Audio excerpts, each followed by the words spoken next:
Assembly సమావేశాలు ప్రారంభం కానున్నాయి. ఉభయ సభలను ఉద్దేశించి గవర్నర్ ప్రసంగిస్తారు. 20వ బడ్జెట్ ప్రవేశపెట్టనున్నారు డిప్యూటీ సీఎం బట్టి. పునర్నిర్మించిన కౌన్సిల్ భవనం ఎదుట తెలంగాణ తల్లి విగ్రహాన్ని ఆవిష్కరించనున్నారు గవర్నర్.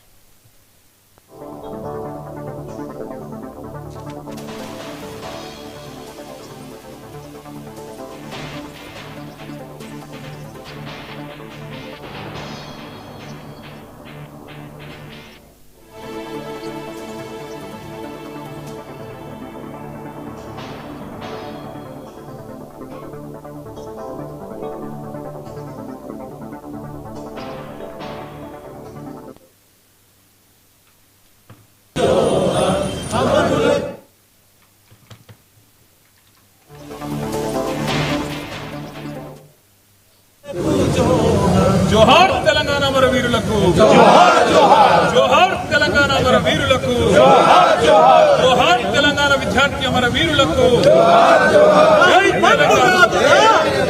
రైతు బంధు కావాలి రాహుల్ బంధు కాదురా రైతు బంధు కావాలి రాహుల్ బంధు కాదురా రైతు బంధు కావాలి రాహుల్ బంధు కాదురా రైతు బంధు కావాలి రైతులకు వెన్నుపోట్ల రాహుల్కు వెన్నుపోట్ల రైతులకు వెన్నుపోట్ల రాహుల్కు వెన్నుపోట్ల రైతులకు వెన్నుపోట్ల రాహుల్కు వెన్నుపోట్ల 6 గ్యారెంటీలకు చట్టబద్ధత కల్పించని కాంగ్రెస్ సర్కార్ down down Congress down down Congress Congress down down Congress down down. కాసేపట్లో తెలంగాణ అసెంబ్లీ సమావేశాలు ప్రారంభం కానున్నాయి. ఉభయ సభలను ఉద్దేశించి గవర్నర్ ప్రసంగించనున్నారు. 20వ బడ్జెట్ ప్రవేశపెడతారు డిప్యూటీ సీఎం బట్టి విక్రమార్క. పునర్నిర్మించిన కౌన్సిల్ భవనం ఎదుట తెలంగాణ తల్లి విగ్రహాన్ని ఆవిష్కరించనున్నారు గవర్నర్. ఇక దీనికి సంబంధించి పూర్తి అప్డేట్స్ మా special correspondent Raj Kumar phone line అందిస్తారు. రాజ్ కుమార్. ప్రియాంక, తెలంగాణ ఉభయ సభలు మాత్రం మరికొద్ది సేపట్లలో ప్రారంభం కానున్నాయి. దీనికి సంబంధించి ఇప్పటికే అన్ని ఏర్పాట్లు కూడా పూర్తి చేయడం జరిగింది. ఇప్పటికే తెలంగాణ తల్లి విగ్రహావిష్కరణ కార్యక్రమం కూడా నిర్వహించాలని కూడా చేయడం జరిగింది. దీనికి సంబంధించి ఇప్పటికే అంటే అటు అసెంబ్లీతో పాటు ఇటు మండలి చైర్మన్ కూడా కొన్ని కీలక ఆదేశాలు కూడా జారీ చేసేయడం జరిగింది. తెలంగాణ శాసన మండలి సమావేశాల నేపథ్యంలో ఈ యొక్క ఆదేశాలు కూడా వెలువరించడం జరిగింది. అంటే 11:45 తెలంగాణ లెజిస్లేటివ్ కౌన్సిల్ లో కూడా మొత్తం ప్రారంభం అవుతున్న నేపథ్యంలో మొత్తం దానికి సంబంధించి ఆయుధాలు కావచ్చు, బ్యానర్లు, ప్లకార్డులు తీసుకురావడం కూడా మొత్తం నిషేధం అని కూడా తెలుస్తా ఉంది. దీనికి సంబంధించి ఇప్పటికే ప్రదర్శనలు కావచ్చు, ర్యాలీలు, ధర్నాలు పూర్తిగా నిషేధం అని కూడా వెలువరించడం జరిగింది. అంటే దీనికి చైర్మన్ అనుమతి లేకుండా మొబైల్, ల్యాప్టాప్ వీడియోలు కూడా లేదా ఫోటోలు కూడా తీయరాదని కూడా మొత్తం ఆదేశాలు చేయనున్నారు. దీనికి సంబంధించి కౌన్సిల్ లోపల సభ్యుల వ్యక్తిగత సిబ్బంది కూడా అనుమతి లేకుండా కూడా ఈరోజు చేయడం జరిగింది. అంటే గతంలో ఎన్నడూ లేని విధంగా కొన్ని ఆదేశాలు చేయడం ఇప్పుడు చర్చనీయాంశంగా మారిన నేపథ్యంలో ఇప్పటికే అసెంబ్లీ సమావేశాలు దీనికి సంబంధించినటువంటి 11:45 మాత్రం మొత్తం ప్రారంభం కానున్న నేపథ్యంలో ఇప్పటికే వాహనాలకు సంబంధించినటువంటి అసెంబ్లీ పాస్లు ఉన్న వారికి మాత్రమే దీనికి సంబంధించి లోపలికి అనుమతిస్తున్నారని కూడా తెలుస్తా ఉంది. ఇప్పటికీ డ్రైవర్ తో వచ్చేటువంటి వాహనాలు కూడా మొత్తం కూడా పార్కింగ్ చేసి అక్కడ ఎలాంటి ఇబ్బందులు కలగకుండా చెప్పడం జరిగింది. అంటే దీనికి సంబంధించి ఇప్పటికే అంటే ఇటు బడ్జెట్ సమావేశం కూడా ఉన్న నేపథ్యంలో ఇప్పుడు గవర్నర్ ప్రసంగం ఉండబోతుంది. గవర్నర్ ప్రసంగానంతరం కూడా వాయిదా తీర్మానం వేసే అవకాశం ఉంది. కాబట్టి ఈ బడ్జెట్ 20న కూడా ప్రవేశపెట్టనున్నట్టు కూడా తెలుస్తా ఉంది. డిప్యూటీ సీఎం అధ్యక్షతన దీనికి సంబంధించి అసెంబ్లీ సమావేశాలు మాత్రం మరికొద్దిసేపు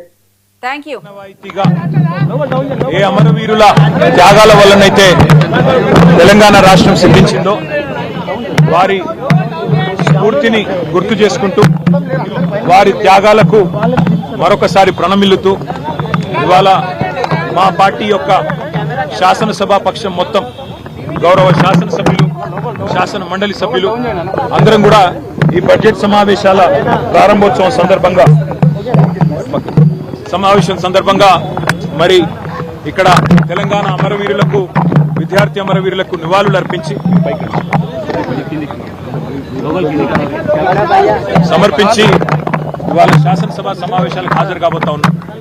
వాస్తవం ఏంటి అంటే ఈరోజు ఈ రాష్ట్రంలో పరిస్థితి 100 రోజుల్లో 6 గ్యారెంటీలు అమలు చేస్తామని, అందులో ముఖ్యంగా రాహుల్ గాంధీ గారు మేము రాష్ట్ర ప్రభుత్వంలోకి వచ్చిన మరుక్షణమే మొదటి కేబినెట్ లోనే మరి 6 గ్యారెంటీలకు చట్టబద్ధత కల్పిస్తామని చెప్పి ఇప్పటికీ 2.5 సంవత్సరాలు గడిచినా ఇంతవరకు చట్టబద్ధత కల్పించలేని మాట వాస్తవం.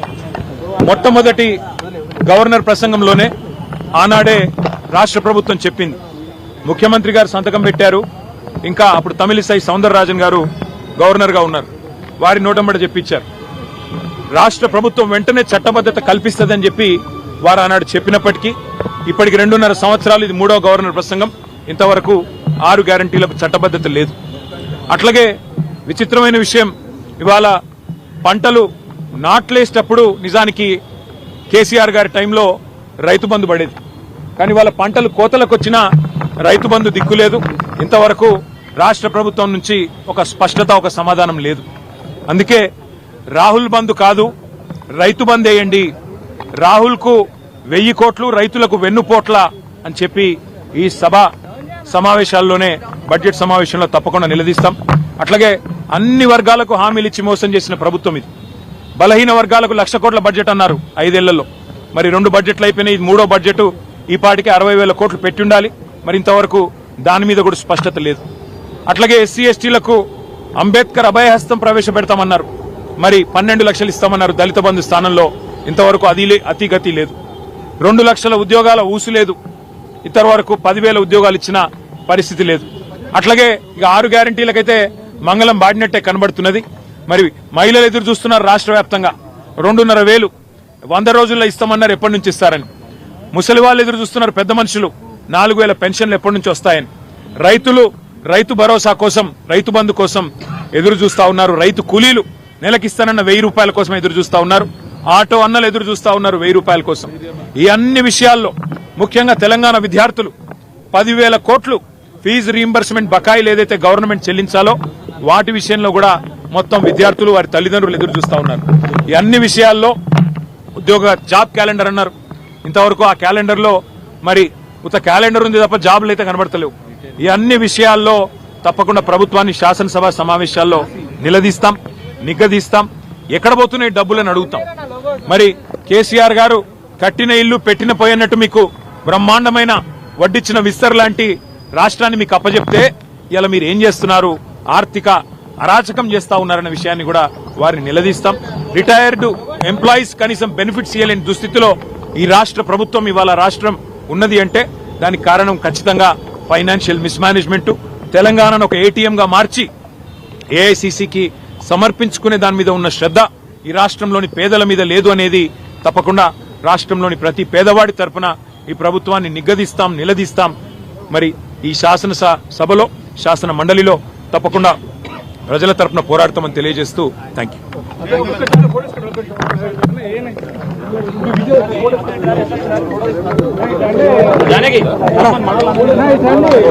అందరంటే ఇటు వచ్చారా, ఫోటో దిగుతారంట.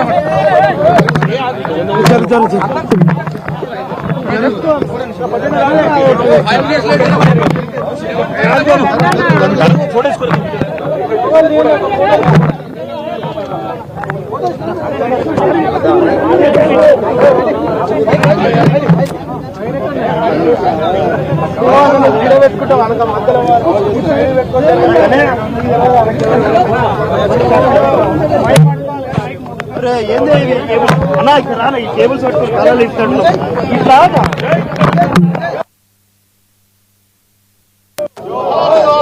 తెలంగాణ విద్యార్థి అమర వీరులకు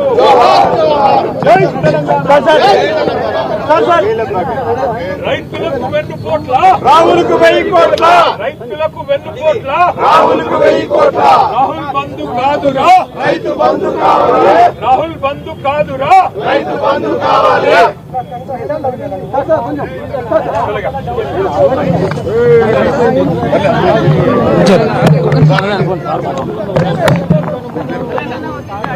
కౌన్సిలర్లు ఉండండి,